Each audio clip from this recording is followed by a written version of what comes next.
everybody? Welcome back to another episode of TPS-TV. I'm Daniel, and elephant in the room. Let's just get it out of the way right now. Yes, I'm wearing my pajamas. Sorry, just am. No, not that? Okay. No, we are not now just currently sponsored by Big Red. Hashtag not sponsored. Wish they did. That'd be sweet as hell, but not that either. No. All right. Truth time. Here we go. Laying it on the table. Yes, we changed the set a little bit. We were actually shooting a little bit on Josh Chaney's segment in the upcoming Copperville Chronicles, and yeah, went ahead. No. All right. It's the creepy ass mustache I have rocking right now. This is gonna be my look for a little bit. This is actually for my segment. We shot Josh's segment last weekend, and then mine within the next couple of months coming up with mine, and my character has a very, very creepy, almost, should probably call the cops on me, stash. So yes, this is the look. I should also mention that with our other show that we run here on YouTube, the Journey Through the Dark Side, we pre-tape a lot of those. Because, I mean, you know, we go out of my apartment to shoot those. And so instead of having to do that every single weekend, excuse me, that Big Red coming back up, but it tastes so good.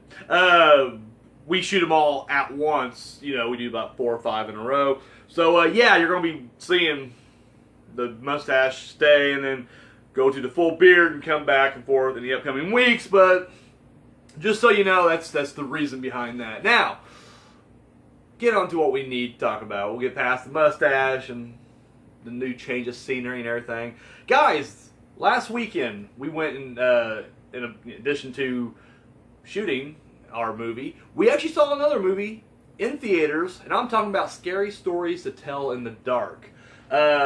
Basic plot line here is a bunch of kids going to this reported haunted house, if you will, and yeah, unleash a ghostly demon. I don't know what the fuck it is. Evil. They unleash evil, and of course, it's in the form of this book they get. And of course, the book, which is only kind of half finished, is now writing new horrible stories that involve the kids who snuck into the house, and of course, they're being taken out one by one. So this is based on a series of young adult books from my childhood, the 80s, the early 90s. I mean, I'm sure they still had them going a little bit beyond that, but that's when I read them, was then. And yeah, I remember liking them. I'll be honest with you though, I don't remember it. Like, I have more memories of Goosebumps. Like, that stands out more for me. But I remember reading these as well. But it was one of those things where, I mean, right now, if you had to quiz me, I could not recall too many stories, you know, from that or whatever. But yeah, so going into this, the only thing I kept thinking about was, okay, this is, you know, this new wave of kid-friendly horror is, you know, upon us, which I'm all for, because in all honesty, I feel like I make broad generalization about people when really it's just me and my personal bubble here. But like when I was a kid, I loved watching scary movies, and it wasn't just kid-friendly shit. In fact, I was always offended by kid-friendly stuff when it seemed like it was too watered down. You know, we were renting all kinds of slasher movies on the weekends, going to our mom and pop stores where they didn't care how old we were and what we were watching. So I mean, I grew up with that, but it seemed like the next generation really didn't. And like my cousins, my little ones, they don't really like horror films. Like, they'll lie now and say they do, but most of them don't. And they freak out and wet themselves when they see something scary or remotely scary or whatever. And so I'm always trying to break them in with something light. And I feel like Goosebumps is always, I mean, the series of Goosebumps, they were always big on that. I don't know if they saw the 2 theatrical ones or not, but, you know, those are very kid-friendly. And so I was just kind of expecting to be more like that. I was very surprised, though, that it really was. What was the other one? There's another kid-friendly movie that came. Oh, the House of the Clock in the Wall or some shit like that. The Eli Roth kid movie with Jack Black also, which I'm like, did Jack Black just like decide, like, you know what, for the next couple of years, kid-friendly horror, that's what I'm going to be doing. But anyways, but they have a very similar feel. They have a very PG vibe, whereas Scary Stories to Tell in the Dark, PG-13. it didn't feel like a kids movie. And I think that's what's going to separate, and that'll be my reoccurring theme with this review, and I apologize ahead of time, but that is kind of the reoccurring theme here between, with this review, is Goosebumps is very kid-friendly, it's a kids movie. Ultimately, it's a kids movie, whereas Scary Stories to Tell in the Dark, it doesn't feel like a kids movie. In fact, it's not. It's not extreme horror, but at the same time, it's like Lost Boys. You'll never hear anybody call Lost Boys a kids movie, because it's not.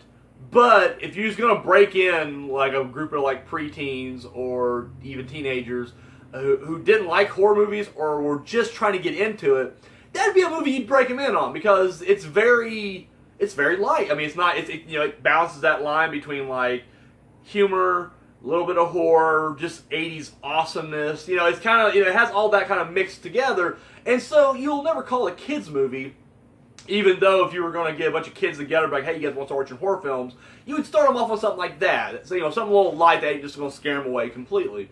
And I kind of feel like that's exactly what this movie is. This movie, and I'm not just sure because we recently just seen, It Chapter 1 with Chapter 2 around the corner, or Stranger Things or whatever, but it had a very, like, Stephen King vibe to me.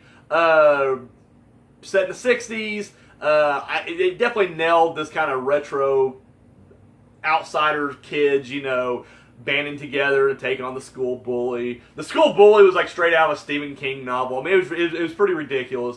So I don't know. So as I'm watching this, I'm getting a lot of Stephen King vibes, more aesthetically than anything else. But as the movie would go on, and I'm just speaking for myself, and I'm trying to give any spoilers, but I got a lot of like Nightmare on Elm Street vibes. I guess with just the sense of like there's some kind of supernatural horror that parents clearly don't believe, the adults don't believe, and they're being picked off one by one with it. Whereas with Nightmare on Elm Street, the kids were like, oh my god, there's a killer in our dreams killing us, and they're like, nonsense, you kids are crazy. And here they're like, hey, there's a supernatural force in a book that's killed us, and they're like, you're crazy. So that's kind of the parallels there, and it even kind of had a bit of like a Final Destination vibe I was picking up too. More of the same though, just literally just something kind of supernatural picking them off, and they're trying to figure out the rules are, trying to establish what's going on, kind of thing. But yeah, that's really the only similarities there. I really like this movie, and mainly because it was dark. Once again, you'll never see racism or kids being killed in a Goosebumps episode. It's just wasn't going to happen. There were definitely some lines here they were willing to cross, and nothing too overt, not like that. It's not too graphic like that. But I mean, there is definitely, you get the cop and the bully who definitely are showing, definite prejudice against this one character who's Mexican, and they don't hide it. Like, it's not just like maybe no. They're definitely being racist. Which once again, something that I don't really see any Goosebumps show or movie otherwise really touching on at all. But once again, that's horrors of the real world, and so it's one of those things where as a kid, I would always hate when you see like an R-rated movie and you see all this horrible stuff, whether it be murder or just social horrors or whatever, and then you see like a kid like Are You Afraid of the Dark, which don't get me wrong, I love Are You Afraid of the Dark, but of course they clean it up because it's for kids, so there's no real major issues, nothing too, too heavy, I guess I should say. Especially then, just going with child murder too. I mean, these kids are being killed, mostly off screen, with the exception, I guess, of the bully. But you're seeing that shit in the trailer anyway, so I'm not giving too much away there. But yeah, really gruesome. The effects are pretty good. The practical effects are pretty good. They do swerve in the CGI every now and then, and I'm not gonna lie, that's a very mixed bag. Some stuff looks okay, but some stuff you're just like, fuck. But yeah, overall, if I just had to quickly kind of tie a little bow on this, I really dug it. I thought, unique story. I like how they were able to kind of, relate some of the themes and stuff from the book. Once again, I honestly don't remember much about the books at all. Like, it wasn't like a huge thing like Goosebumps was for me. So I don't know if they took pre-existing stories and kind of brought certain elements over. I feel like the spider one may have been a thing, but I don't remember anything beyond that. But yeah, it definitely was creepy. Definitely had good, a couple jump scares. That's the other thing. Like, it definitely had jump scares. And like With the Goosebumps, they had jump scare-ish, but it was nothing like you won't jump unless you're like in kindergarten. But like here, there actually was like legit jump scares, which, you know, once again, good or bad, you know, some people think jump scares are, if they're not done right, it can be horrible. But whatever the case is, they weren't pandering or trying to water this down for kids. It was like literally they just went out and did their thing. The guy who directed it, I forget what else he directed. He did something pretty good. Was he doing VHS? It don't matter. He did a really good job here. When it's a Guillermo del Toro produced movie, that's always kind of actually directed's kind of hit or miss sometimes too. But they can produce. I feel like whenever you see his name attached to it, it's not like James Wan. I feel like anytime James Wan's name's attached to anything, that usually turns out to be just awesome. But here with Guillermo del Toro, this is more personal. I don't know, maybe you guys feel differently. Maybe you guys feel the opposite. Because some people are just like, no, I'm sick of all the Conjuring verse movies, whereas I fucking love them. But no, overall, thumbs up. Let me know what you guys thought about it in the comment section down below. Did you watch it? Do you want to see it? You know, did you like it? Whatever the case is, let me know what you thought. Boom. That's all I got, guys. Thank you so much for tuning in. Yeah, we'll be back next week. So that's all I got. Later.